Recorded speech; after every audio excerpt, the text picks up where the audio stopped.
ఆంధ్రప్రదేశ్ ప్రభుత్వం gates foundation మధ్య అవగాహన ఒప్పందం కుదిరింది.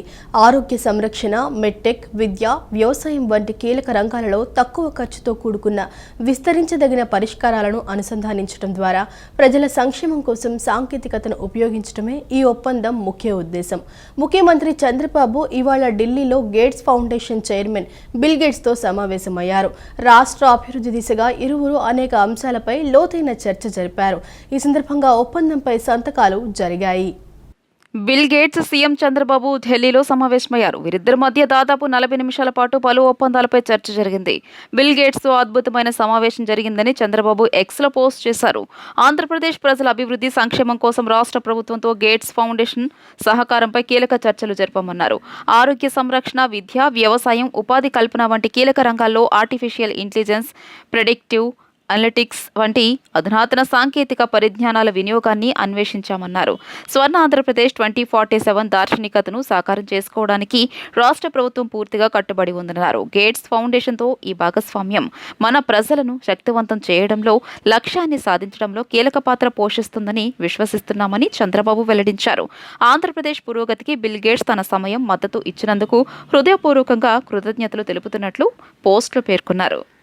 ప్రైవేటు రంగంలో విశ్వవిద్యాలయాలను ప్రోత్సహిస్తామని శాసనసభలో విద్యా, ఐటీ శాఖల మంత్రి నారా లోకేష్ ప్రకటించారు. బీవీఐటీ కన్వర్షన్ కింద బ్రౌన్ఫీల్డ్ యూనివర్సిటీగా గుర్తించాలని కోరటం జరిగిందన్నారు. యూనివర్సిటీ ఎప్పుడు వచ్చినా చట్టసభల్లో యాక్ట్ కింద సవరణ చేసి యూనివర్సిటీ పేరును ఇంక్లూడ్ చేయాల్సిన అవసరం ఉందన్నారు. రాష్ట్రంలో ప్రైవేటు విశ్వవిద్యాలయాలను ప్రోత్సహిస్తామని విద్యా, ఐటీ శాఖల మంత్రి నారా లోకేష్ పేర్కొన్నారు. ప్రైవేటు విద్యాలయాల స్థాపన, క్రమబద్ధీకరణ రెండో సవరణ బిల్లు 2025ను మంత్రి నారా లోకేష్ శాసనసభలో ప్రవేశపెట్టారు. సభ ఆమోదించడం జరిగింది. ఈ సందర్భంగా మంత్రి మాట్లాడుతూ రాష్ట్రంలో సెంచూరియన్ యూనివర్సిటీ తీసుకురావడం జరిగిందని, సాంకేతిక అంశాల్లో ఇబ్బందులు తలెత్తుతాయని, ప్రైవేట్ రంగంలో విశ్వవిద్యాలయాలను ప్రోత్సహించాలనే లక్ష్యంతో ఉన్నామని అన్నారు. గ్రీన్ ఫీల్డ్ గురించి ఇప్పటికే చర్చించామని, బ్రౌన్ ఫీల్డ్ కింద ప్రైవేట్ యూనివర్సిటీగా గుర్తించాలని కోరుకున్నప్పుడు కేంద్ర రాష్ట్ర నిబంధనల ప్రకారం వివిఐటి ప్రైవేట్ యూనివర్సిటీగా గుర్తించాలని కోరడం జరిగిందన్నారు. వారికి 50 ఎకరాల భూమి ఉందని, 4,75,278 చదరపు అడుగుల బిల్డప్ ఏరియా ఉందని, centres of excellence, incubator centres ఉన్నాయన్నారు. 11 యూజీ, పీజీ కోర్సులు ఉన్నాయి. సుమారు 700 మంది సిబ్బంది ఉన్నారని, 9,200 మంది విద్యార్థులు ఉన్నారని చెప్పారు. ఈ సొసైటీ పెద్ద ఎత్తున పెట్టుబడులు పెట్టేందుకు సిద్ధంగా ఉందన్నారు. వివిఐటిని వివిఐటియుగా మార్చాలని కోరారని, అది కూడా 2016 యాక్ట్ కింద కన్వర్ట్ చేయాలని కోరారని, ఈ యాక్ట్ గ్రీన్ ఫీల్డ్ అంటే కొత్త యూనివర్సిటీ, మరొకటి బ్రౌన్ ఫీల్డ్ అంటే కన్వర్షన్, వివిఐటి కన్వర్షన్ కింద బ్రౌన్ ఫీల్డ్ యూనివర్సిటీగా గుర్తించాలని కోరడం జరిగిందన్నారు. యూనివర్సిటీ ఎప్పుడు వచ్చినా చట్టసభలో యాక్ట్ కింద సవరణ చేసి యూనివర్సిటీ పేరును ఇంక్లూడ్ చేయాల్సిన అవసరం ఉందన్నారు. Adhyaksha, I request you to permit me to move that the Andhra Pradesh Private Universities Establishment and Regulation Amendment Bill 2025 be taken into consideration. Motion moved. Adhyaksha, 2016లో ప్రైవేట్ యూనివర్సిటీస్ ని పెద్ద ఎత్తున ప్రోత్సహించడానికి ఆనాటి ప్రభుత్వం ప్రైవేట్ యూనివర్సిటీస్ కోసం ప్రత్యేక చట్టం తీసుకొస్తుంది జరిగింది అధ్యక్ష. దాంట్లో భాగంగా అధ్యక్ష, అభివృద్ధి వికేంద్రీకరణ అనేది కూటమి ప్రభుత్వ నినాదం. దాంట్లో మీరు చూస్తే సెంచూరియన్ యూనివర్సిటీ ఏకంగా విశాఖపట్నానికి ఆనాడు తీసుకొస్తాం జరిగింది అధ్యక్ష. ఇదేంటంటే అధ్యక్ష, సెంచూరియన్ యూనివర్సిటీ హెడ్ క్వార్టర్స్ ఏదైతే ఉందో, అంటే మెయిన్ ట్రస్ట్ ఏదైతే ఉందో అది ఒరిస్సా బేస్ ట్రస్ట్ అధ్యక్ష. దానివల్ల ఏంటంటే జ్యూరిస్డిక్షన్ మొత్తం ఒరిస్సాలో ఉంది, బ్యాంక్ అకౌంట్స్ అన్ని ఒరిస్సాలో ఉన్నాయి. అది కాకుండా స్పాన్సరింగ్ బాడీని ఏకంగా సియుటిఎం ఆంధ్రప్రదేశ్ గా స్పాన్సరింగ్ బాడీగా ఏర్పాటు చేస్తే వాళ్ళకి కొంచెం వెసులుబాటు వస్తుంది. దాంతో పాటు ఈ ఇన్కమ్ ట్యాక్స్ జ్యూరిస్డిక్షన్ కూడా ఒరిస్సా నుంచి ఆంధ్ర రాష్ట్రానికి మూవ్ అవుతున్న లక్ష్యంతో ఇది తీసుకొస్తాం జరిగింది అధ్యక్ష. అధ్యక్ష, ఒకసారి సెంచూరియన్ యూనివర్సిటీ గురించి చూస్తే వీళ్ళు కూడా సుమారుగా 75 ఎకరాల్లో 4,75,000 స్క్వేర్ ఫుట్ బిల్డింగ్స్ ఏర్పాటు చేశారు అధ్యక్ష. 23 ప్రోగ్రాములు, దాంట్లో 2,550 మంది విద్యార్థులు, 132 మంది ఫ్యాకల్టీ మెంబర్స్ ఉన్నారు అధ్యక్ష. 8 centres of excellence, 3 incubation centres కూడా ఉంది అధ్యక్ష. ఇది ఒక మాట చెప్పాలంటే వీళ్ళు చాలా అద్భుతంగా ఈ స్కిల్ డెవలప్మెంట్ పైన ఎక్కువ ఫోకస్ చేస్తూ జరుగుతుంది అధ్యక్ష. గత ప్రభుత్వం హయాంలో ప్రతి విభాగంలో కల్తీ చేస్తూ వచ్చారని వైద్య ఆరోగ్య శాఖ మంత్రి సత్యకుమార్ యాదవ్ అన్నారు. 270 మంది హెడ్ క్వార్టర్స్లో స్టాఫ్స్ ఉండాల్సి వస్తే 6 మాత్రమే ఉన్నారని, వారు ఎన్నని తనిఖీ చేయగలుగుతారని తెలిపారు. జిల్లా ఫుడ్ సేఫ్టీ పోస్టుల్లో 160 ఉండాల్సి ఉండగా 106 మంది ఉన్నారని తెలిపారు. ల్యాబొరేటరీలలో 138 మంది ఉండాల్సి ఉండగా కేవలం 43 మంది ఉన్నారని, తనిఖీలకు పరీక్షలకు సిబ్బంది లేరని వెల్లడించారు. ఆరోగ్య సంరక్షణలో ఆహారం అనేది ప్రధాన పాత్ర పోషిస్తుందని గత పాలకులు గుర్తించలేదని దుయ్యబట్టారు. విశాఖపట్నం, గుంటూరు, తిరుపతిలలో 3 ల్యాబ్లు నిర్మిస్తున్నామని మంత్రి సత్యకుమార్ వెల్లడించారు. 1779 నమూనాలు నాణ్యత లేనివిగా తప్పుడు బ్రాండింగ్, లేబులింగ్ ఉల్లంఘనలతో కనుగొనమైంది. 2006 ఎఫ్ఎస్ఆర్ చట్టంలోని 59 సెక్షన్ ప్రకారం పెనాల్టీతో జైలు శిక్ష విధించేందుకు విచారణ కోసం సంబంధిత జిల్లాల జ్యుడిషియల్ మేజిస్ట్రేట్ కోర్టు సమక్షంలో సురక్షితం కాని ఆహార నమూనాలను సంబంధించి క్రిమినల్ కేసులను దాఖలు చేయడమైంది. ఎఫ్ఎస్ఎస్ చట్టంలోని 68 సెక్షన్ ప్రకారం నాణ్యత లేని తప్పుడు బ్రాండింగ్, లేబులింగ్ ఉల్లంఘనలు మున్నగు 1779 చిన్న నేరాలకు సంబంధించిన కేసులను సంబంధిత జిల్లాల జాయింట్ కలెక్టర్ల సమక్షంలో దాఖలు చేయడమైంది. 4వ ప్రశ్నకు సమాధానం, నేరం యొక్క తీవ్రత ఆధారంగా 50-59 సెక్షన్ కింద గ్రేడెడ్ జరిమానాలను చట్టం విధిస్తుంది. అంటే చిన్న నేరాలకు పౌర జరిమానాలు నాణ్యత లేనివి, తప్పుడు బ్రాండింగ్, లేబులింగ్ ఉల్లంఘనలు ఉన్నవి మరియు తీవ్రమైన ఉల్లంఘనలకు జరిమానాతో జైలు సేఫ్ సురక్షితం కాని ఆహారం. ఎఫ్ఎస్ఎస్ చట్టం చిన్న నేరాలకు ₹1,00,000 నుండి 10 లక్షల వరకు జరిమానాలు నిర్దేశించింది మరియు పెద్ద నేరం విషయంలో కనీస జైలు శిక్ష 6 నెలల నుండి 6 సంవత్సరాల వరకు ఉంటుంది. ఆ సురక్షిత ఆహారం తినడం వల్ల వ్యక్తి మరణించినట్లయితే జైలు శిక్ష 7 సంవత్సరాల కంటే తక్కువ ఉండకూడదు, కానీ జీవిత ఖైదు వరకు పొడిగించవచ్చు మరియు 10 లక్షల కంటే తక్కువ లేని జరిమానా కూడా విధించవచ్చు. దాదాపు 1365 చిన్న నేరాల కేసులను జేసీ మరియు అడ్జుడికేటింగ్ ఆఫీసర్ నిర్ణయించారు మరియు దాదాపు 110 పెద్ద ఉల్లంఘన సురక్షణ కానివి కేసులను కూడా నిర్ణయించారు. 2 నేరాల్లో మొత్తం ₹169,00,000 జరిమానా విధించడమైంది. మహిళల భద్రతపై కూటమి ప్రభుత్వం కట్టుదిట్టమైన చర్యలు తీసుకుంటుందని హోంమంత్రి వంగలపూడి అనిత స్పష్టం చేశారు.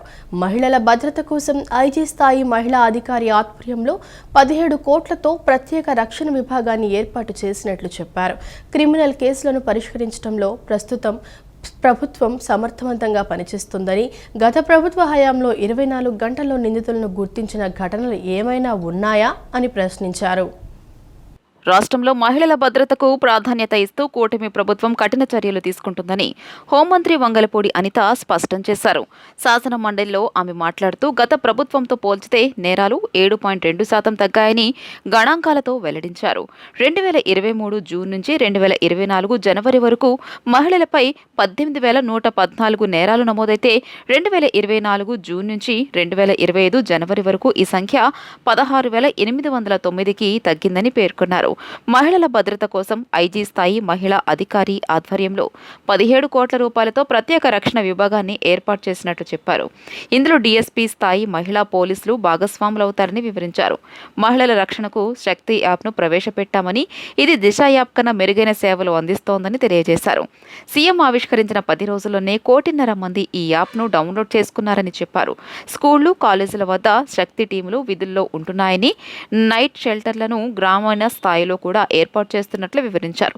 గత ప్రభుత్వ హయాంలో నేర పరిశోధన వ్యవస్థ బలహీనంగా ఉన్నట్లు పేర్కొంటూ సీసీ కెమెరాలు, forensic lab, finger print identification వంటి కీలక అంశాలపై సరైన చర్యలు తీసుకోలేదని విమర్శించారు.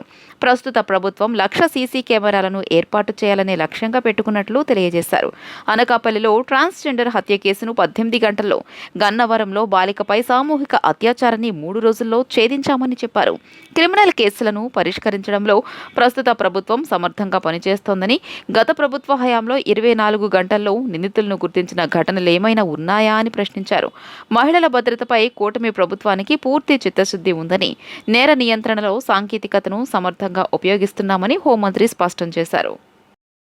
18,114 అధ్యక్ష, 18,114 నుంచి 16,000 తగ్గింది అధ్యక్ష. 16,000 సుమారు తగ్గింది అధ్యక్ష. దాన్ని తగ్గడం అంటారని చిన్నప్పటి నుంచి కూడా నాకు తెలుసు అధ్యక్ష. నేను చదువుకున్న టీచర్ని కాబట్టి దాన్ని తగ్గడం అంటారు అధ్యక్ష. ఇప్పుడు విషయం ఏంటంటే అధ్యక్ష, రాష్ట్రంలోని గంటకి 3 జరుగుతున్నాయి, ఇవి పెరిగిపోతున్నాయి అన్నారు. మరి 18,000 జరిగినప్పుడు గంటకి 5 ఉన్నాయి అధ్యక్ష. ఇప్పుడు 5 నుంచి 2024 జూలై నుంచి జనవరి వరకు ఉన్న సిచ్యువేషన్ ని నేను ఇంతవరకు కూడా తీసుకురావడం జరిగింది అధ్యక్ష. అంటే సుమారుగా తగ్గింది అధ్యక్ష. అది మనం వాస్తవాల ప్రకారం రికార్డెడ్ ప్రకారం మేము ఇచ్చాం కాబట్టి అది ఒప్పుకొని తీరాల్సింది. నెక్స్ట్ ఇంకోటి అధ్యక్ష, ఏదైతే గౌరవ సభ్యురాలు కొన్ని మెన్షన్ చేశారు అధ్యక్ష, గౌరవ సభ్యురాలు మాట్లాడేటప్పుడు ఇప్పుడు ఇందులో అధ్యక్ష కొంచెం నేను గవర్నమెంట్ చేసిన ఇనిషియేషన్ తీసిన తర్వాత దానికి విషయం చెప్తాను అధ్యక్ష. కేవలం అధ్యక్ష ఈ రోజు నేరాలు నియంత్రించాలి, మహిళల భద్రత మీద ప్రత్యేకంగా దృష్టి పెట్టాలని గౌరవ చంద్రబాబు నాయుడు గారి ఆదేశాల మీద, సీఎం గారి ఆదేశాల మేరకు అధ్యక్ష సెపరేట్ గా ఎప్పుడూ లేని విధంగా ఈ రాష్ట్రంలో మొట్టమొదటిసారిగా మహిళా వింగ్ ని సెపరేట్ గా ఒక వింగ్ ని ఏర్పాటు చేయడం జరిగింది అధ్యక్ష.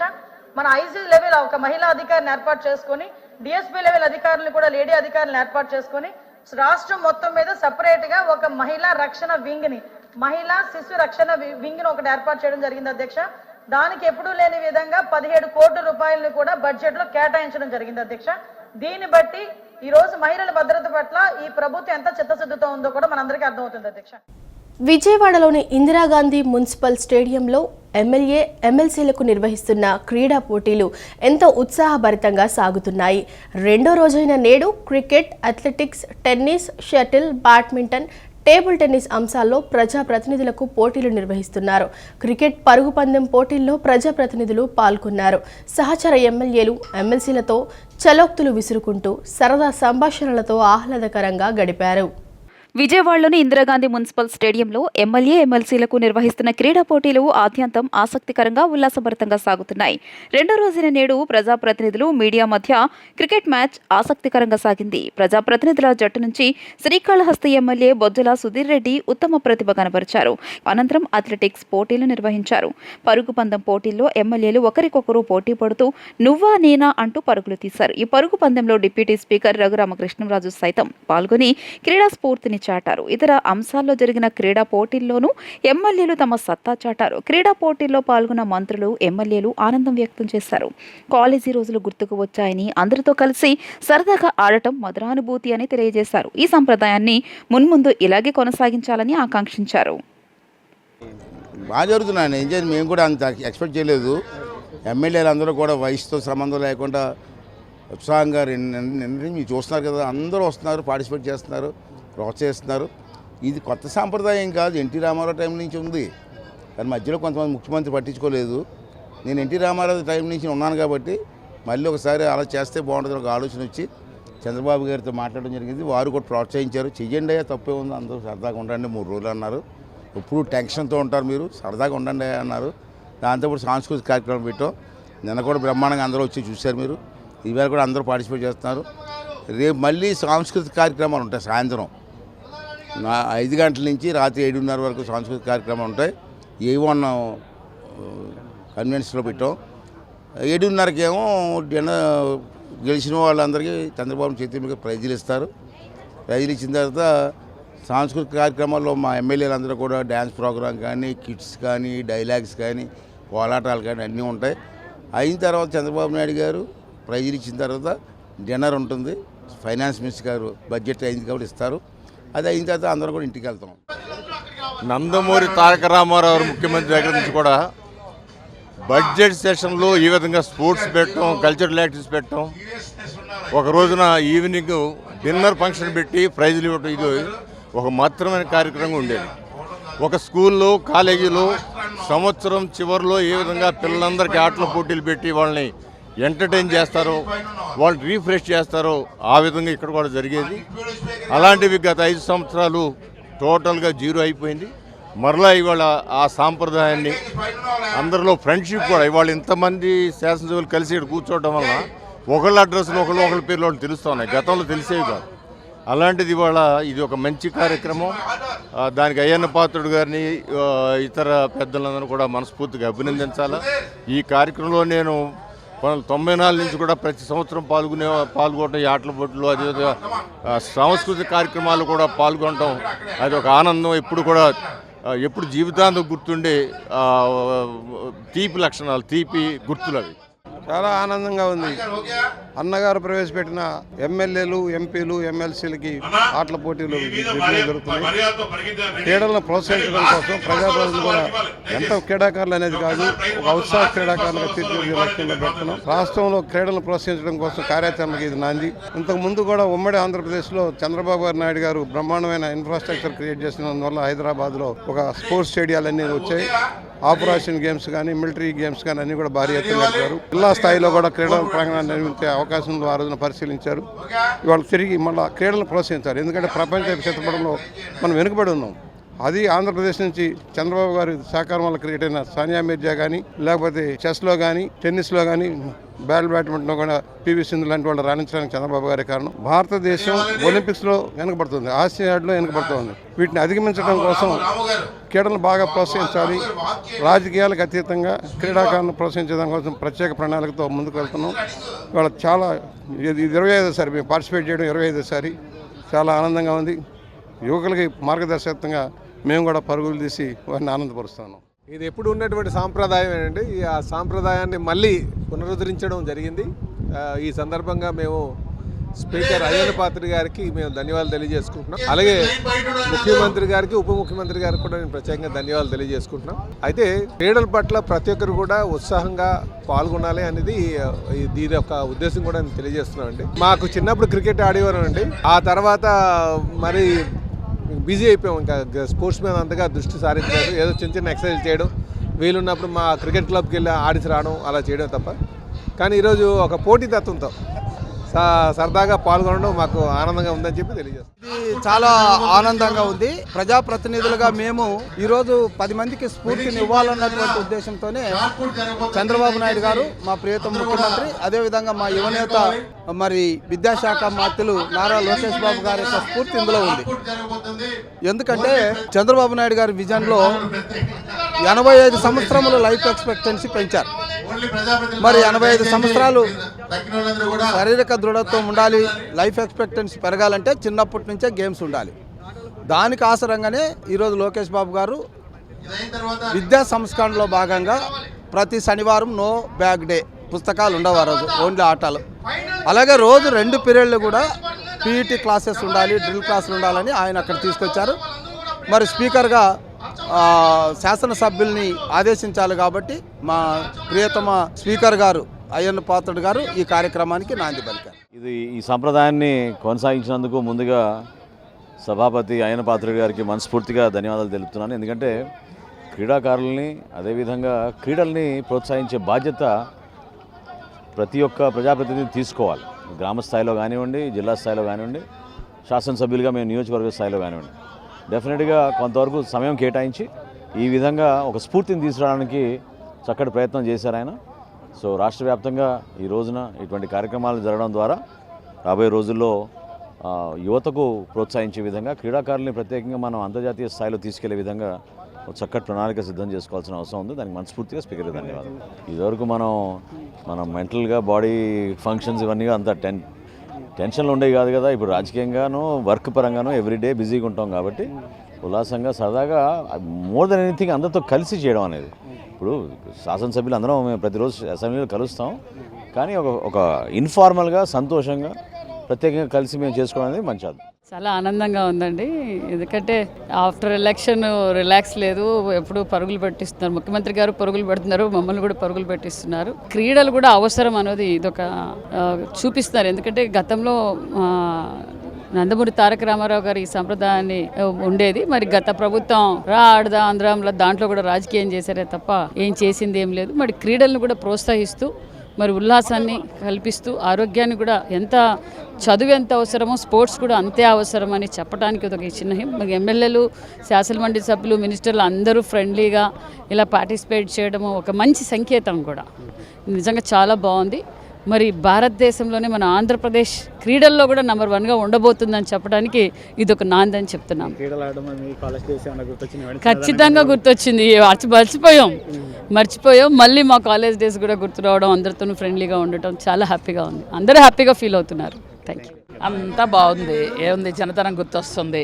చక్కగా ఎమ్మెల్యేలు అందరూ దగ్గరికి వచ్చి ఆడటం అనేది ఎప్పుడో నందమూరి తారక రామారావు గారు పెట్టేటువంటి సంప్రదాయాన్ని కొనసాగిస్తున్నాం. చంద్రబాబు నాయుడు గారు మళ్ళీ కొనసాగిస్తున్నారు. స్పీకర్ గారు దగ్గరుండి ఇవన్నీ చేస్తున్నారు. చాలా సంతోషంగా ఉంది. చిన్నతనం గుర్తొచ్చింది. అది అందరూ కలిసి ఆడింది సరదాగా. సభలో ద్రవ్య వినిమయ బిల్లుపై విపక్ష నేత బొత్స అభ్యంతరం వ్యక్తం చేశారు. మీడియా పాయింట్లో మాట్లాడుతూ బిల్లును అసెంబ్లీలో ఆమోదించారని, రేపు శాసన మండలిలో చర్చించాలి, కానీ ఎజెండాలో లేకుండా ఈ రోజే పాస్ చేయాలనుకోవటం సమంజసం కాదన్నారు. ఈ బిల్లుపై చర్చ జరగాలన్నది మా అభ్యంతరమన్నారు. రేపు సభ లేకపోతే ఈ రోజు ఆమోదించాలి, కానీ ఇప్పుడే ఆమోదించేంత అత్యవసరం ఏముందని ప్రశ్నించారు. బీఏసీలో 2 రోజులు రిజర్వ్ పెట్టిందని, అలాంటప్పుడు అసలు బిల్లు చూసుకునే అవకాశమే లేకుండా చర్చ పెట్టేస్తే ఎలా అని ప్రశ్నించారు. మరి రేపు అన్నారు కదా, మళ్ళీ ఎందుకు ఇప్పుడు తీసుకొచ్చారు? అర్జెంట్ ఏముంది? ఇంకా 30వ తారీఖున కదా అప్రూవల్ బిల్లు ఒక డేట్ కావాల్సి ఉంది. రేపు కూడా సభ ఉంది కదా, రేపు పెట్టుకోవచ్చు కదా, అదే దానికి అనే విషయాన్ని మేము ఇస్తాం. లేదు ఇవాళ పెట్టాలి, దాని చర్చ అక్కర్లేదు, చర్చ జరగడానికి లేదు అదేం చెప్పారు. కొంతసేపు డిస్కషన్ జరిగిన తర్వాత సరే అని చెప్పి మేము ఒప్పుకున్నాం. చైర్మన్ గారు దాని మీద రూలింగ్ ఇచ్చారు. చైర్మన్ గారు దాని మీద బిల్ బి పాస్ అనేది కానీ వాడు కూడా వాడిన తర్వాత కూడా ఆపి ఫైనాన్స్ మినిస్టర్ మూవ్ చేసిన తర్వాత బిల్లు పాస్ అని చెప్పిన తర్వాత కూడా మళ్ళీ మెంబర్ని మాట్లాడడానికి అవకాశం. ఇది ఎక్కడో కొత్త సాంప్రదాయాలు తీసుకురావడం అనేది ఇది చాలా విడ్డూరం. నేను చెప్పాను సభలో, ఇది చాలా శోచనీయం. ఇలాంటి సాంప్రదాయాలు మంచిది కాదు. మీరు చెప్పిన దాన్ని కన్విన్స్ అయ్యి మేము యాక్సెప్ట్ చేసిన తర్వాత కూడా స్పీకర్ గారు, చైర్మన్ గారు దాని మీద రూలింగ్ ఇచ్చి చైర్మన్ గారు దాన్ని అయిన తర్వాత బిల్లు వచ్చి ఫైనాన్స్ మినిస్టర్ సబ్మిట్ చేసి బిల్ బి పాస్ అన్ని తర్వాత చైర్మన్ పాస్ అని చెప్పిన తర్వాత కూడా మళ్ళీ సబ్మిట్ ఇవ్వడం అనేది సంబంధించిన కాదని చెప్పాం. దీర్ఘకాలికంగా ఉన్న ప్రజా సమస్యలను పరిష్కరించినప్పుడే ప్రజాప్రతినిధులకు నిజమైన ఆనందం కలుగుతుందని తూర్పు నియోజకవర్గ ఎమ్మెల్యే గద్దె రామ్మోహన్ పేర్కొన్నారు.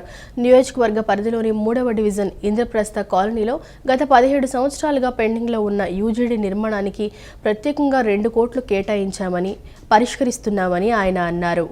తూర్పు నియోజకవర్గ పరిధిలోని 3వ డివిజన్ రామవరపాడు రింగ్లోని కే హోటల్ వెనుక ఉన్న ఇంద్రప్రస్థ కాలనీలో ఎమ్మెల్యే గద్దె రామ్మోహన్ పర్యటించి స్థానికంగా ఉన్న సమస్యలను అడిగి తెలుసుకున్నారు.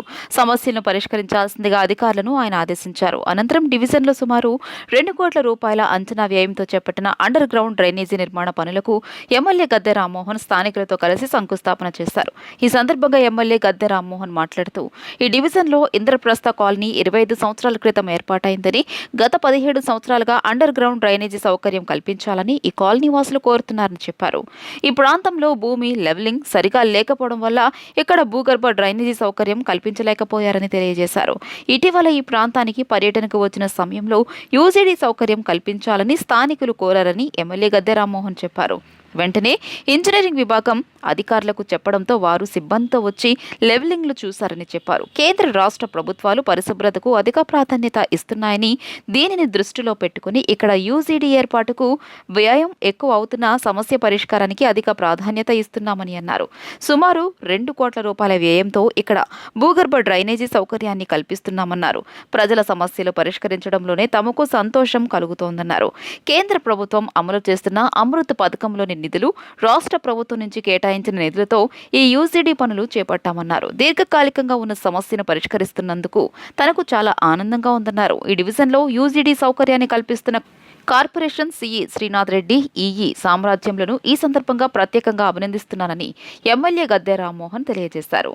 3వ డివిజన్లో ఇంద్రలోక్ ఎస్టేట్స్ 25 సంవత్సరాల నుంచి ఏర్పడిన కాలనీ. ఇక్కడ అండర్ గ్రౌండ్ డ్రైనేజ్ అనేది 17 సంవత్సరాల నుంచి అభ్యర్థిస్తూ ఉన్నారు. దీనికి లెవెలింగ్ సెట్ కాక ఇప్పటి వరకు కూడా అసిరెట్ చేయడం జరిగింది. మొన్న నేను ఈ కాలనీకి వచ్చినప్పుడు వాళ్ళు ఈ యొక్క సమస్యని దృష్టిలో తీసుకొచ్చినప్పుడు ప్రత్యేకంగా ఈఈ గారిని, సిఈ గారిని వీళ్ళందరినీ కూడా కూర్చోబెట్టి మాట్లాడినప్పుడు సిఈ గారు ప్రత్యేకమైన శ్రద్ధ తీసుకుని ఇదంతా కూడా 1కి 4 సార్లు కాలనీ, దీని లెవెల్స్ ఇవన్నీ కూడా పరిశీలించి ఈ గారి సహకారంతో ఈ రోజున ఒక ప్లాన్ నిర్ణయించడం జరిగింది. ఇక్కడ 25 కుటుంబాలు ఉన్నా అండర్ గ్రౌండ్ డ్రైనేజ్ అనేది అటు కేంద్ర ప్రభుత్వం కానీ, రాష్ట్ర ప్రభుత్వం కానీ, సర్వేక్షణ అనే దాంట్లో కానీ, పరిశుభ్రత మీద కానీ వీటన్నిటివి ఈ కేంద్ర రాష్ట్ర ప్రభుత్వాలు నారా చంద్రబాబు నాయుడు గారి నాయకత్వంలో రాష్ట్రంలో, మోడీ గారి నాయకత్వంలో కేంద్రంలో కూడా దానికి ఇచ్చిన ప్రాధాన్యతను దృష్టిలో పెట్టుకుని ఈ కేవలం 25 నుంచి 26, 27, 25 కుటుంబాలు ఉండే ఈ ప్రాంతానికి ఈ అండర్ గ్రౌండ్ డ్రైనేజ్ సమస్యను పరిష్కరించడానికి 2 కోట్ల రూపాయలు వెచ్చించడం జరుగుతోంది. రాష్ట్రంలో హిందూ దేవాలయాల భూములు అన్యాక్రాంతమవుతున్నాయని బీజేపీ ఎమ్మెల్యే డాక్టర్ పార్థసారథి ప్రభుత్వంపై ఆరోపించారు. హైందవ ధర్మం ఆలయాలను కేంద్రంగా తీసుకుని సాగుతుందని, హిందువులు ఆలయాలను నిర్మించేందుకు ముందుకు వస్తారని, లేదంటే దాన ధర్మాలు చేసి దేవాలయాల అభివృద్ధికి సహాయపడతారని ఆయన వ్యాఖ్యానించారు. అసెంబ్లీ మీడియా పాయింట్లో ఆయన మాట్లాడుతూ రాష్ట్రంలోని హిందూ దేవాలయాలకు లక్షల ఎకరాల భూమి ఉండగా 1,01,000 ఎకరాల ప్రైవేట్ వ్యక్తుల చేతిలో అక్రమంగా ఉన్నాయని ఎమ్మెల్యే తెలిపారు. ప్రభుత్వాలు దీనిపై స్పందించడం లేదని, ఆలయ భూముల రక్షణకు తగిన చర్యలు తీసుకోవాలని డిమాండ్ చేశారు. హిందూ ఆలయాల భూములు ప్రభుత్వానివి కాదని, వాటిపై హక్కు ఎవరికీ లేదని స్పష్టం చేశారు. దేవాలయ భూముల కబ్జాదారులపై కఠిన చర్యలు తీసుకోవాలని ప్రభుత్వాన్ని కోరిన ఎమ్మెల్యే హిందూ ఆలయాల పరిరక్షణకు బీజేపీ పూర్తి స్థాయిలో పోరాడుతుందని స్పష్టం చేశారు. అధికారిక లెక్కల ప్రకారంగా ప్రైవేట్ ఆక్రమించినటువంటి భూమి, ప్రైవేటు వ్యక్తులు ఆక్రమించినటువంటి భూమి 1,13,000 ఎకరాలుగా తేల్చారు. ఇక్కడ మనం ఒక విషయం చెప్పుకోవాలి. GOMS 2211/2015 ప్రకారంగా హిందూ దేవాలయాల భూములు ప్రభుత్వ ఆస్తులు కావు, ప్రభుత్వ భూములు కావు. ఈ భూములకన్నింటికీ యజమాని దేవదేవుడు, ఆ ఆలయాలు, ప్రభుత్వం కాపలాదారు మాత్రమే. ఆలయ భూములను కాపాడాల్సిన ప్రభుత్వాలు ప్రైవేటు వ్యక్తులు ఆక్రమించుకుంటున్న, రికార్డులు మారిపోతూ ఉన్నా, కోర్టు కేసులు నడుస్తూ ఉన్నప్పటికీ చూస్తూ ఊరుకోవడానికి హిందూ సమాజం బాధగా ప్రశ్నిస్తూ ఉంది. ఈ కబ్జాదారులపై కఠినమైన చర్యలు తీసుకోవాల్సిందిగా భారతీయ జనతా పార్టీ వైపు నుంచి మేము కోరుతా ఉన్నాం. కేవలం ప్రైవేటు వ్యక్తులు మాత్రమే ఈ ఆలయాలకు సంబంధించిన భూములు కబ్జా చేస్తున్నారా లేదా దోచుకుంటున్నారంటే ఇంకొక కోణం కూడా ఉంది. ప్రైవేట్ వ్యక్తులే కాదు, గత ప్రభుత్వాలు కూడా చేయేసే దీంట్లో. అమరావతి స్వయం సమృద్ధి రాజధాని అని ప్రకటించారు. అగ్రిగోల్డ్ బాధితులకు కూడా ప్రభుత్వ సొమ్ము చెల్లించాల్సిన అవసరం లేదని, అగ్రిగోల్డ్ ఆస్తులను అమ్మి బాధితులకు న్యాయం చేయవచ్చని సిపిఐ జాతీయ కార్యదర్శి నారాయణ తెలిపారు. కోర్టు వెలుపలే బాధితుల సమస్యను పరిష్కరించే దిశగా ప్రభుత్వం చర్యలు తీసుకోవాలన్నారు. బాధితులకు సకాలంలో న్యాయం జరగకపోతే బాధితులకు న్యాయం జరిగే వరకు ధర్నా చౌక్లోనే వంట వార్పు చేస్తూ నిరసన చేయాల్సిన అవసరం ఏర్పడుతుందని అన్నారు. అగ్రిగోల్డ్ బాధితుల సమస్యలను పరిష్కరించాలని డిమాండ్ చేస్తూ అగ్రిగోల్డ్ బాధితులు ఏజెంట్ల సంక్షేమ సంఘం ఆధ్వర్యంలో గాంధీనగర్లోని ధర్నా చౌక్లో ధర్నా నిర్వహించారు. సిపిఐ జాతీయ కార్యదర్శి నారాయణ ధర్నాలో పాల్గొని సంఘీభావం తెలియజేశారు. ఈ సందర్భంగా ఆయన మాట్లాడుతూ బాధితులకు చెల్లించాల్సింది 7,000 కోట్లు అయితే అగ్రిగోల్డ్ ఆస్తుల విలువ 21,000 కోట్లకు పైగా ఉన్నాయన్నారు. పాలకులు కాలయాపన చేయడం వలన బాధితులకు సకాలంలో న్యాయం జరగలేదన్నారు. అమరావతి స్వయం సమృద్ధి రాజధాని అని ప్రకటించారని, అగ్రిగోల్డ్ బాధితులకు కూడా ప్రభుత్వ సొమ్ము చెల్లించాల్సిన అవసరం లేదని, అగ్రిగోల్డ్ ఆస్తులను అమ్మి బాధితులకు న్యాయం చేయవచ్చన్నారు. కోర్టు వెలువడే బాధితుల సమస్యలను పరిష్కరించే దిశగా ప్రభుత్వం చర్యలు తీసుకోవాలని కోరారు. ప్రభుత్వం తక్షణమే మేల్కొని బాధితులకు సకాలంలో న్యాయం చేయాలన్నారు. సంఘం గౌరవ అధ్యక్షులు ముప్పాళ్ల నాగేశ్వరరావు మాట్లాడుతూ 10 సంవత్సరాలు పోరాటం చేసిన అనంతరం చివరి హెచ్చరికగా న్యాయం కోసం బాధితుల కన్నీటి దీక్షలు చేపట్టామన్నారు. అగ్రిగోల్డ్ సంస్థకు 1,000 కోట్లు ఆస్తులు ఉన్నాయని, ప్రభుత్వానికి రూపాయి ఖర్చు లేకుండా అగ్రిగోల్డ్ ఆస్తులను ఇళ్ల స్థలాలుగా, సేద్యపు భూములుగా విభజించి వేలం పెట్టి వచ్చిన డబ్బులతో బాధితులకు న్యాయం చేయాలన్నారు. స్పెషల్ పర్పస్ వెహికల్ పేరిట ఒక కమిటీ ఏర్పాటు చేసి అగ్రిగోల్డ్ ఆస్తులను వేలం వేసి బాధితులకు న్యాయం చేయాలన్నారు. బాధితులు న్యాయం కోసం అగ్రిగోల్డ్ సంస్థపై వేసిన కేసులను స్పెషల్ ఫాస్ట్ ట్రాక్ కోర్టుల ద్వారా పరిష్కరించాలన్నారు. రూపొందించారు కదా, ఇప్పుడు సెల్ఫ్ జనరేటర్గానే ఈ అగ్రిగోల్డ్ ఆస్తులు పెట్టుకొని పరిష్కారం చేయమని కోరుతున్నాం. అది మీరేమో డబ్బులు ఇవ్వకల్లా, అప్పులు ఇవ్వకల్లా, వాళ్ళ ఆస్తులే ఉన్నాయి. 2-3 రెట్ల ఆస్తులు ఉన్నాయి, ఇప్పుడు ఇంకా రేట్లు పెరిగి ఉంటాయి. మరి అట్లాంటప్పుడు దాన్ని పరిష్కారం చేయడానికి ప్రాబ్లం ఏంటి? ఆస్తులు ఉండి మీ దగ్గర పవర్ ఉండి బాధ్యతలు సరిపోతా ఉంటే ఇప్పుడు 1,000 మంది దాకా చనిపోయారు. అవన్నీ మీ ప్రభుత్వం హత్యలే కదా. అగ్రిగోల్డ్ బాధితులు ఎవరైతే చనిపోయారో వాళ్ళంతా కూడా ఈ ప్రభుత్వ హత్యగా మేము చూస్తూ ఉన్నాం. అది ఇంకా కొనసాగించకూడదనే ఉద్దేశంతోనే ఈ ఆందోళన చేస్తున్నాం. నా ఉద్దేశంలో ఇప్పటికైనా సరే ఒక కమిటీ అంటున్నారు, కోర్టు అంటున్నారు, అవన్నీ అవసరం లేదు. మీరు అవుట్ సైడ్ ది కోర్ట్ పరిష్కారం చేయడానికి కావాల్సిన మంత్రి మెకానిజం ఉంది. అవుట్ సైడ్ ది కోర్టు నుంచి దీన్ని పరిష్కారం చేసేటువంటి యంత్రాంగం మందిరం ఉన్న తర్వాత మీరు చేయండి. ఒక జడ్జిని పెట్టండి, 2-3 పెట్టండి, ఎక్కువ మంది కూడా అక్కర్లేదు. పరిష్కరించే అవకాశం ఉంది. అన్ని రకాల అవకాశాలు ఉండి అగ్రిగోల్డ్ బాధ్యత కాపాడే అవకాశం ఉండి కూడా ఈ ప్రభుత్వం చేయడంటే మరి మీరు నిద్రావస్థలో ఉండి వీళ్ళని హత్యలకు గురి చేస్తారా? ఎక్కువ సొమ్ము రావడానికి ప్రయత్నం చేసి 8 రాష్ట్రాల్లో ఉన్న బాధితులకి ఎలా న్యాయం చేయొచ్చో అందుకు 8 రాష్ట్రాల ఎన్ఫోర్స్మెంట్ డిపార్ట్మెంట్ పిలిచి మన ఆంధ్ర అధికారిని ప్రిన్సిపల్ అధికారిగా పెట్టి బాధితులకు న్యాయం చేయమని చెప్పి కోరుతున్నాం. దీంట్లో ఎక్కడా ప్రభుత్వానికి రూపాయి ఖర్చు లేదు. ఇది 12వ తారీఖున ముఖ్యమంత్రి గారు కలిసాము. ఈరోజు రేపు అసెంబ్లీ ఉంది. ఈ ముఖ్యమంత్రి గారిని ఒక స్పష్టమైన ప్రకటన 6 మాసాల్లోపు శాశ్వత సంపూర్ణ వడ్డీతో సహా చెల్లించే పరిష్కారాన్ని చేయమని ఈ సందర్భంగా మేము డిమాండ్ చేస్తున్నాం. ఎన్నో ఏళ్ల ఎస్సీ వర్గీకరణ సమస్యకు కూటమి ప్రభుత్వం శాశ్వత పరిష్కారం చూపటం చరిత్రాత్మకమని తెలుగుదేశం పార్టీ రాష్ట్ర కార్యదర్శి నాగుల్ మీరా పేర్కొన్నారు.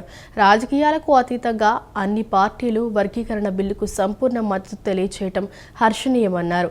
దళితుల ఆత్మగౌరవం కోసం మందకృష్ణ మాదిగ చేపట్టిన ఉద్యమం కృషి 20 ఏళ్ల తర్వాత ఫలించిందని చెప్పారు. దేశ ప్రధాని వర్గీకరణకు కట్టుబడి ఉండటం ఎంతో ఆనందంగా ఉందని దళిత నేతలు పేర్కొన్నారు. ఎస్సీ వర్గీకరణకు కూటమి ప్రభుత్వం శాశ్వత పరిష్కారం చూపడం పట్ల హర్షం వ్యక్తం చేస్తూ పశ్చిమ నియోజకవర్గంలోని కూటమి నేతల ఆధ్వర్యంలో చిట్టినగర్ వద్ద ఉన్న అంబేద్కర్ విగ్రహానికి తెలుగుదేశం పార్టీ నాయకులు పల్లిపోగు ప్రసాద్ ఆధ్వర్యంలో పాలాభిషేకం చేశారు. అంబేద్కర్ విగ్రహానికి పూలమాల వేసి నివాళులు అర్పించిన అనంతరం ప్రధానమంత్రి మోదీ, ముఖ్యమంత్రి చంద్రబాబు నాయుడు చిత్రపటాలకు పాలాభిషేకం చేశారు. ఈ సందర్భంగా కూటమి నాయకులు మాట్లాడుతూ ఎస్సీ వర్గీకరణ బిల్లుపై కూటమి ప్రభుత్వం కేబినెట్ సమావేశంలో నిర్ణయం తీసుకోవడం ఎంతో అభినందనీయమన్నారు. వర్గీకరణపై 30 సంవత్సరాల సుదీర్ఘ పోరాటం జరిగిందని చెప్పారు. ఉద్యమ నేత మందకృష్ణ మాదిగ రాజీలేని పోరాటాలు చేయడంతో మాదిగ ఉపకులాలకు న్యాయం జరిగిందని చెప్పారు. ఆనాడు చంద్రబాబు నాయుడు అప్పటి ప్రభుత్వం సభలో వర్గీకరణ బిల్లుకు ఏకగ్రీవంగా ఆమోదం తెలిపిందని తెలియజేశారు. ఏబిసిడి వర్గీకరణ చేయడం వల్ల మాదిగ ఉపకులాలకు న్యాయం జరిగిందని పేర్కొన్నారు. ఏబిసిడి వర్గీకరణలో ఎన్డీఏ కూటమి తీసుకున్న నిర్ణయం చారిత్రాత్మకం. ఈ ఏబిసిడీలు అంటే అత్యంత వెనకబడినటువంటి, అంటే ఎస్సీస్లో కూడా బాగా వెనకబడినటువంటి వర్గాలకు న్యాయం కోసం ఏదైతే మందకృష్ణ మాదిగ గారు చేసినటువంటి పోరాటం మాత్రం మర్చిపోలేదు. ఒక అద్భుతమైన పోరాటం, ఒక స్వాతంత్ర పోరాటాన్ని మనం ప్రత్యక్షంగా చూసాము, చూడలేదో కానీ ఏదో అట్టడుగు వరకు ఉన్నటువంటి మాదిగల ఉపకులాల కోసం మందాకృష్ణ గారు చేసినటువంటి పోరాటం మాత్రం చరిత్రలో శాశ్వతంగా మిగిలిపోతుంది. ఎందుకంటే దీనికి సహకరించినటువంటి వర్గాలు కూడా నిస్వార్థంగా జాతి ప్రయోజనం కోసం, జాతికి లబ్ధి కోసం ఏదైతే కృష్ణమాదిగ గారు పిలిపిచ్చారో ఆ పిలుపును అందుకొని ఎక్కడ బహిరంగ సభ పెట్టినా వాళ్ళ సొంత డబ్బులతోటి ఆ బహిరంగ సభలకు వెళ్ళి ఈ యొక్క మాదిగల ఉపకులాల గొంతుకులను వినిపించినటువంటి నేపథ్యం. రెల్లి జాతి పక్షాన హృదయపూర్వక అభినందనలు తెలియజేస్తా ఉన్నాం. మరి ఈ తీర్పు వెనకాల మరి 30 సంవత్సరాల కఠోర ఉద్యమం శ్రమ ఉందని తెలియజేస్తా ఉన్నాం. మా నాయకుడు మాన్యశ్రీ మందాకృష్ణ మాదిగ గారు మరి ఎన్నో కష్టాలు నష్టాలు ఓర్పుతో మరి సహనంతో తన స్వార్థం, తన కుటుంబ స్వార్థం కూడా చూసుకోకుండా మాదిగ జాతి, రెల్లి జాతి పక్షాన నిలబడి పోరాటం చేయటం వలన ఈ యొక్క ఫలితాలు వచ్చినాయి అని చెప్పేసి తెలియజేసుకుంటూ ఈ యొక్క విజయంలో అన్ని సమాజంలో ఉన్నటువంటి అన్ని పార్టీలు, అన్ని వర్గాల యొక్క సహకారాలు ఉంది. వాళ్ళకి ఎప్పుడు మేము రుణపడి ఉంటామని చెప్పేసి ఈ సందర్భంగా తెలియజేసుకుంటాం. జాతి అలాగే ప్రపంచం అంతా కూడా మా జాతి ఉందని గుర్తించే విధంగా మరి కేంద్ర నరేంద్ర మోడీ గారు, ప్రధానమంత్రి గారు మరి మమ్మల్ని హక్కును చేర్చుకోవటం, యావత్ భారతదేశం ప్రపంచం కూడా మాకెళ్ళి చూడటం జరిగింది. మరి ఆ ఘనత మాన్యం శ్రీ మందకృష్ణ మాదిగ అన్న గారిది, అట్లాగే మరి ముఖ్యమంత్రి నారా చంద్రబాబు నాయుడు గారిని ఈ సభాముఖంగా తెలియజేస్తూ ముఖ్యంగా 30 ఏళ్ల నుంచి కూడా మరి 25 ఏళ్ల నుంచి కూడా మా మాదిగ జాతికి పశ్చిమ నియోజకవర్గంలో మరి నాగుల మీరా గారు మాకు ఎంతో అండదండలుగాను మాకు అనేక రకాల సంస్కరణలు జరుగుతున్నాయి. ఈ రెండు కూడా మనం లెక్కేసుకోవాల్సిన అవసరం ఉంది.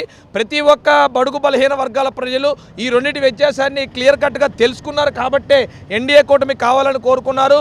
రాబోయే రోజుల్లో కూడా మరింతగా బడుగు బలహీన వర్గాల్ని పైకి తీసుకొచ్చే విధంగా ముఖ్యంగా ఎస్సీలకి అనేక రకాల పదవులు చేకూర్చి వాళ్ళు ఆర్థికంగా బలోపేతం అయ్యే దిశగా కూడా అనేక కార్యక్రమాలు చేపట్టబోతున్నామని మీ అందరికీ కూడా తెలియజేస్తాం. ఈరోజు మాదిగల పక్షాన ప్రభుత్వం మంచి నిర్ణయం తీసుకుంది. ఇది ఎప్పటి నుంచో పోరాటం జరుగుతూనే ఉంది. శ్రీ మందాకృష్ణ మాదిగ గారి నాయకత్వంలో చాలా పోరాటాలు జరిగిన తర్వాత ఇది మాకు అనుకూలంగా వచ్చింది. దీనికి మోడీ గారికి, నారా చంద్రబాబు నాయుడు గారికి, డిప్యూటీ సీఎం పవన్ కళ్యాణ్ గారికి, అట్లాగే మందాకృష్ణ మాదిగ గారు తరపున మేమందరం వాళ్ళకి ధన్యవాదాలు తెలుపుకుంటున్నాం. మాలలకు నష్టం కలిగించే వర్గీకరణ బిల్లును వెనక్కి తీసుకోవాలని అఖిల భారత మాల సంఘాల జేఏసీ చైర్మన్ ఉప్పులేటి దేవి ప్రసాద్, ఉపాధ్యక్షులు గుర్రం రామారావు డిమాండ్ చేశారు. నిరంకుశంగా రాజ్యాంగ వ్యతిరేకంగా ఎస్సీ వర్గీకరణ చేయాలని చూడటం సరికాదన్నారు. కేంద్ర రాష్ట్ర ప్రభుత్వాలు మాలల ఆగ్రహానికి గురికాక తప్పదని హెచ్చరించారు. ఎస్సీ వర్గీకరణపై కేబినెట్ నిర్ణయానికి అఖిల భారత మాల సంఘాల జేఏసీ ఆధ్వర్యంలో మాలల మహాధర్నాను బందర్ రోడ్ స్వరాజ్య మైదానంలోని అంబేద్కర్ విగ్రహం ఎదుట ధర్నా నిర్వహించారు. ఎస్సీ వర్గీకరణపై కేబినెట్ నిర్ణయం తీసుకోవడాన్ని వ్యతిరేకిస్తూ నినాదాలు చేశారు. అనంతరం మాల సంఘాల జేఏసీ చైర్మన్ ఉప్పులేటి దేవి ప్రసాద్, ఉపాధ్యక్షులు గుర్రం రామారావు మాట్లాడుతూ ఏకసభ్య కమిషన్ ఇచ్చిన నివేదిక ఆధారంగా కేబినెట్ సమావేశంలో ఆమోదించిన వర్గీకరణ బిల్లును తక్షణమే ఆపివేయాలని డిమాండ్ చేశారు. కూటమి ప్రభుత్వం ప్రజా వ్యతిరేక ప్రభుత్వంగా పాలన సాగిస్తోందని దుయ్యబట్టారు. మాలల హక్కుల కోసం ధర్నా చేపట్టాలని పర్మిషన్ పెడితే దానిని సైతం ఇవ్వకుండా మాలలను అణిచివేసే విధంగా హౌస్ అరెస్టులు చేయడం దుర్మార్గమన్నారు. నిరంకుశంగా రాజ్యాంగ వ్యతిరేకంగా ఎస్సీ వర్గీకరణ చేయాలని చూడటం సరికాదన్నారు. ఏకసభ్య కమిషన్ ఒక ఉత్తుత్తి కమిషన్ అని రాష్ట్రంలో ఎక్కడ పర్యటించిందో చెప్పాలని డిమాండ్ చేశారు. కమిషన్ మాలల అభిప్రాయాలను పరిగణలోకి తీసుకోలేదని ఆరోపించారు. ఆంధ్ర, తెలంగాణ రాష్ట్రాల విభజన జరిగిన అనంతరం కూడా 2011 జనాభా లెక్కల ఆధారంగా వర్గీకరణ చేస్తామని చెప్పడం సరికాదన్నారు. వర్గీకరణను ఆపకపోతే త్వరలో హలో మాలా చలో ఢిల్లీ కార్యక్రమం చేపడతామని హెచ్చరించారు. రాష్ట్రానికి మంచి చేస్తారని నమ్మి మేము ఓట్లేసాం. కానీ మీరు 1 కోటి మంది ఉన్నటువంటి మాలల ఆశల మీద మీరు నీళ్లు చల్లారు. అంబేద్కర్ గారు ఇచ్చిన రాజ్యాంగ హక్కులు మీరు కాలు రాశారు. రాష్ట్రంలో ఉన్న 1 కోటి మంది మాలలు కన్నెర్ర చేస్తే ఈ యొక్క రాష్ట్రం అగ్ని పర్వతం అవుతుందని కూడా చెప్తా ఉన్నాం. మా మీద ఎందుకు మీరు ఇంత అరాచకత్వం పొందుతున్నారని అడుగుతా ఉన్నాం. దయచేసి మీ కూటమి ప్రభుత్వము ఈ వర్గీకరణ ఆపాలి. ఒకవేళ వర్గీకరణ ఆపకపోతే ఈ యొక్క రాష్ట్రంలో జరిగేటటువంటి చర్యలకు మీరే బాధ్యత వహించాలి. మరి ఇదొక నిదర్శనంగా నేను భావిస్తున్నాను. మాలలో శాంతియుతంగా మరి ఎంతో సామరస్యంగా చేసుకునేటటువంటి ధర్నా గురించి మరి పెట్టుకోవడానికి ముందు పర్మిషన్ ఇచ్చి తర్వాత పర్మిషన్ రిజెక్ట్ చేయడానికి కావాల్సినటువంటి అవసరం ఏమొచ్చింది? దానికి కారణం చెప్పమని అడిగితే కారణాలు చెప్పడం లేదు. పోలీసు వాళ్ళు మాకు పై అధికారుల నుంచి వచ్చింది అంటున్నారు. పై అధికారులు ఎవరు అదే తేల్చాలి. మీకు హోమ్ మినిస్టర్ మీ కులాసురాలు అయినంత మాత్రాన మాలలు పెట్టుకునేటటువంటి మీటింగ్లు అడ్డుకుంటారా అని చెప్పి ఈ సందర్భంగా నేను ప్రశ్నిస్తున్నాను. కాబట్టి మీరు ప్రతి విషయంలో ఇలా చేశారు. డిసెంబర్ 15న మేము గుంటూరులో చేసిన మీటింగ్ కూడా మీరు పర్మిషన్ ఇవ్వకుండా ఆపేశారు. మేము ప్రైవేట్ స్థలంలో పెట్టుకోవాల్సిన పరిస్థితి ఏర్పడింది.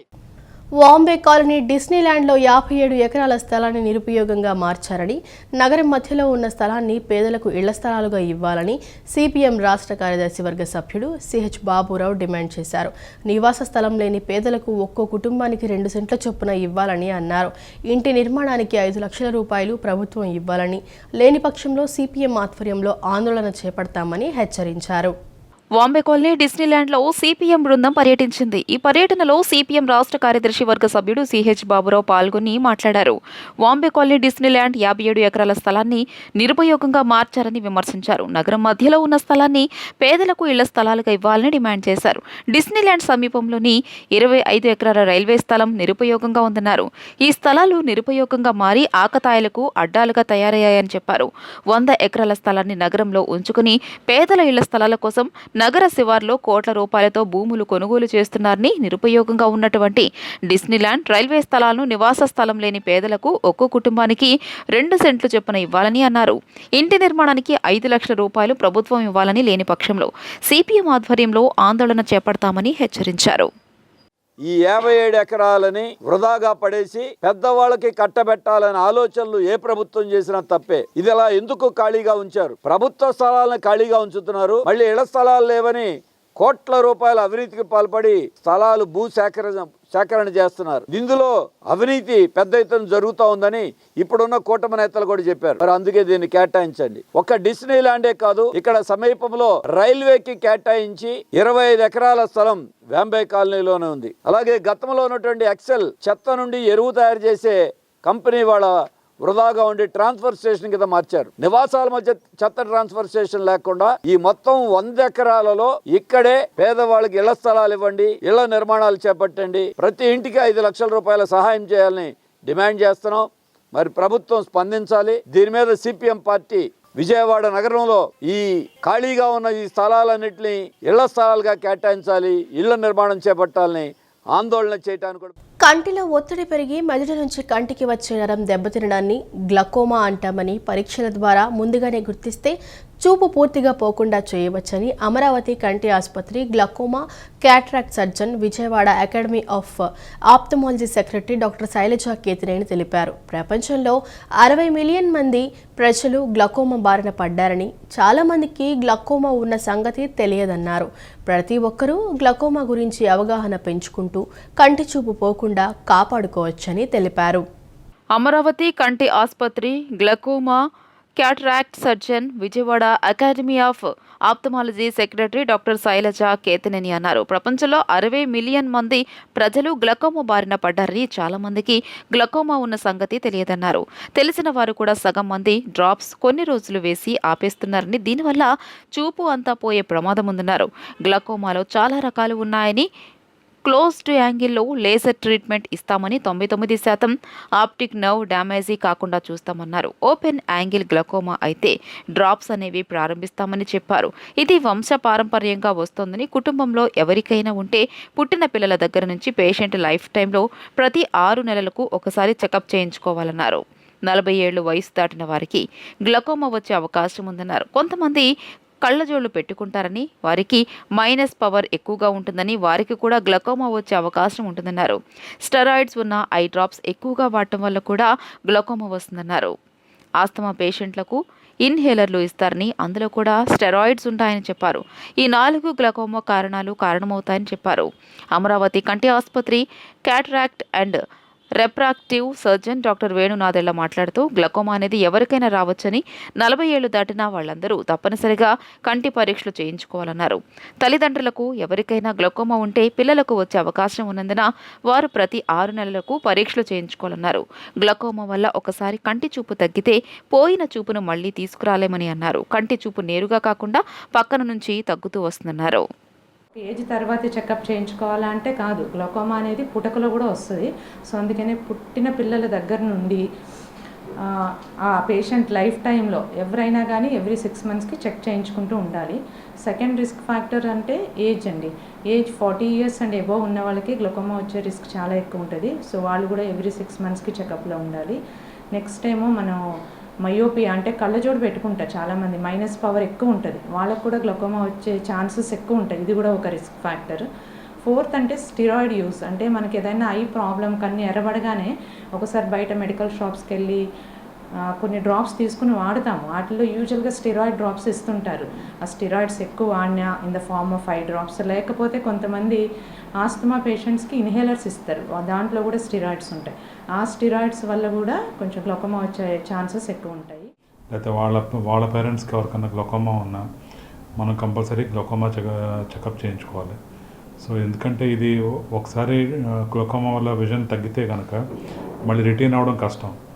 సో మ్యాక్సిమం ఏంటంటే ఎక్కడి వరకు డ్యామేజ్ అయిందో అక్కడి నుంచి మనం ప్రివెంట్ చేయగలం. సో డ్యామేజ్ అయిన చూపు మనం ఏం చేయలేం. యూజువల్గా ఏంటంటే సైడ్స్ నుంచి పోతూ ఉంటుంది గ్లకోమా విజన్. స్ట్రైట్గా చూస్తే బాగానే ఉంటుంది, కానీ సైడ్ విజన్ తగ్గుతూ వస్తుంది. సెంటర్ దాకా వచ్చేదాకా మనకు తెలియదు అది.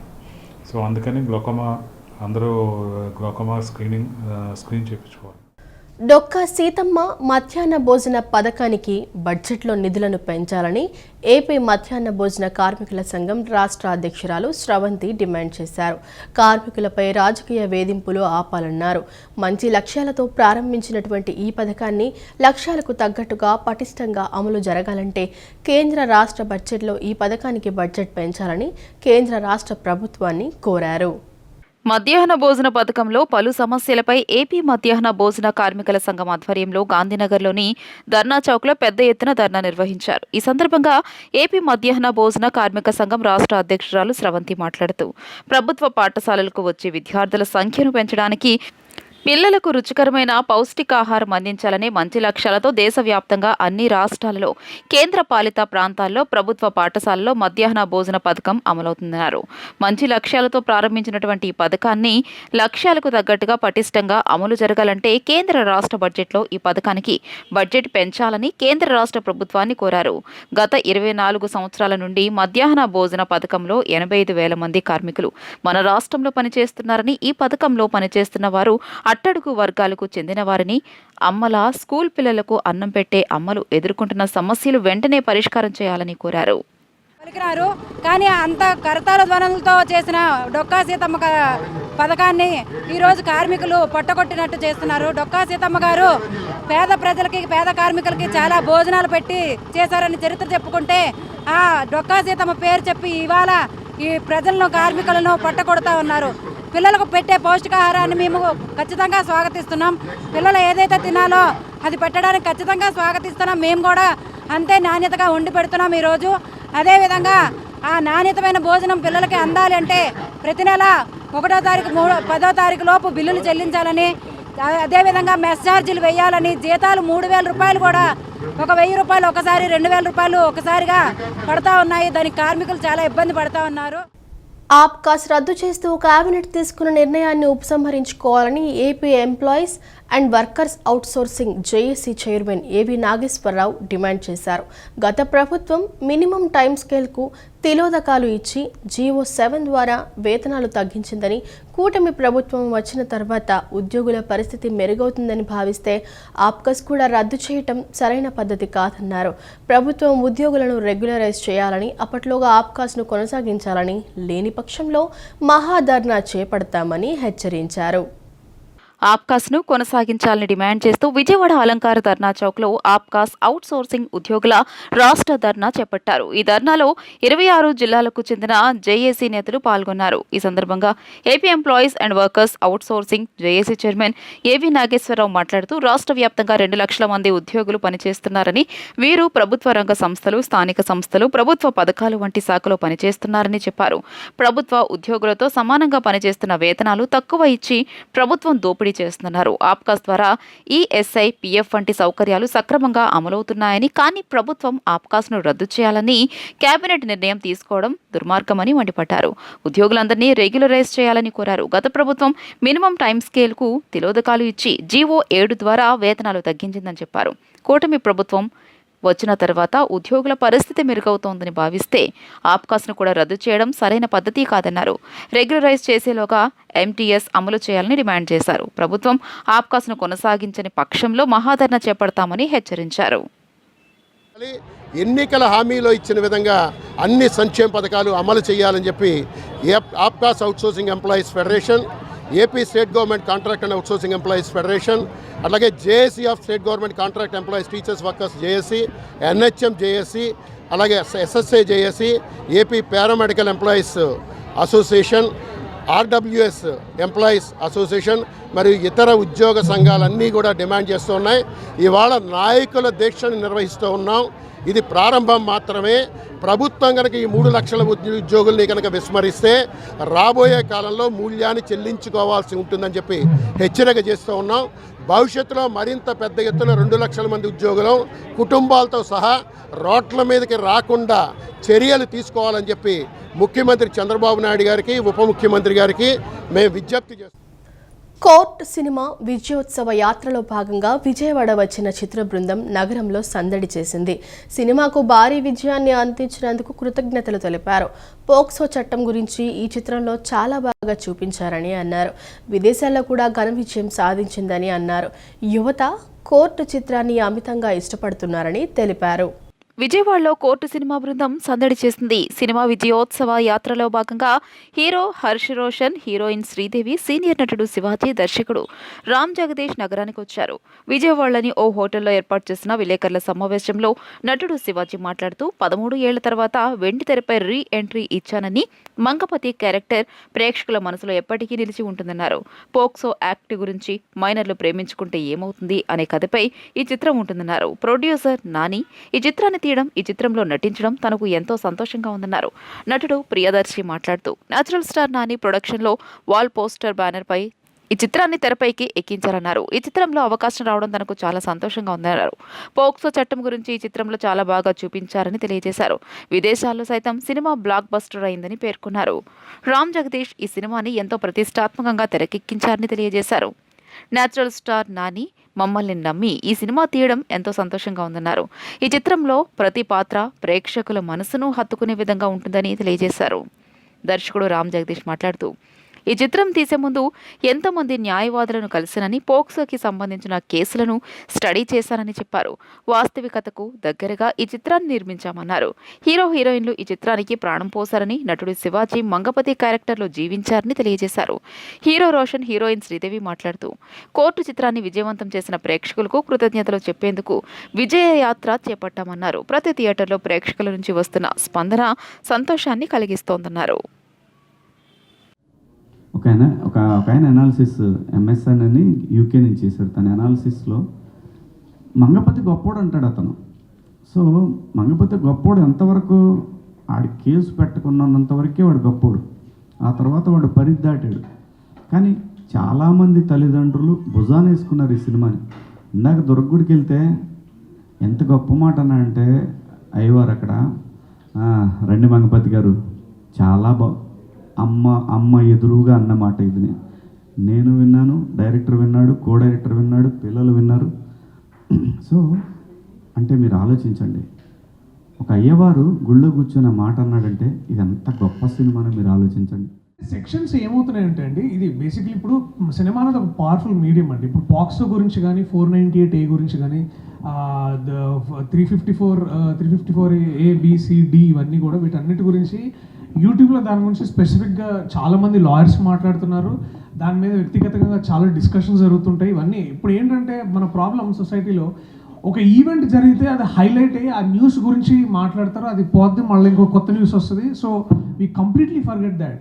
బట్ సినిమా ఏంటంటే again the idea is also, ఇది మా ముఖ్య ఉద్దేశం.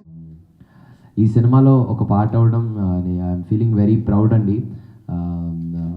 మేము తెలంగాణలో మంచి రెస్పాన్స్ చూసుకున్న తర్వాత మమ్మల్ని ఇక్కడికి పంపించి సక్సెస్ని అంతా ఎంజాయ్ చేయడానికి నాని అన్న, దీప్తి గారు అండ్ ప్రశాంత్ గారు పంపించారు ఈ సక్సెస్ ఎంజాయ్ చేయడానికి.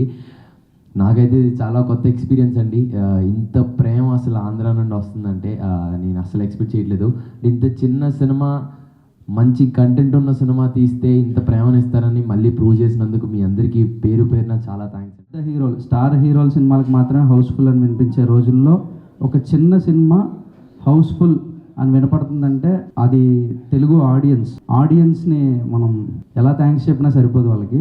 ఇది చాలా చిన్న సినిమా అయినప్పటికీ కూడా ఇది మేము చూడాల్సిన సినిమా, మేమందరం తెలుసుకోవాల్సిన సినిమా అని చెప్పి ఒకరికొకరు వర్డ్ ఆఫ్ మౌత్, సినిమా చూసి వచ్చిన వాళ్ళు నేను చూసాను ఇది చాలా బాగుంది, మీరు వెళ్ళండి, పిల్లల్ని తీసుకెళ్ళండి, పిల్లలకైతే పేరెంట్స్తో వెళ్ళండి అని అందరూ చెప్పుకుంటూ ఒకరికొకరు చెప్పుకుంటూ ఒక చైన్ లింక్ లాగా థియేటర్ మొత్తం ఫుల్ అవుతుంది. This is a rare phenomena అండి. ఈ వార్తలు ఇంతటితో సమాప్తం. నమస్కారం.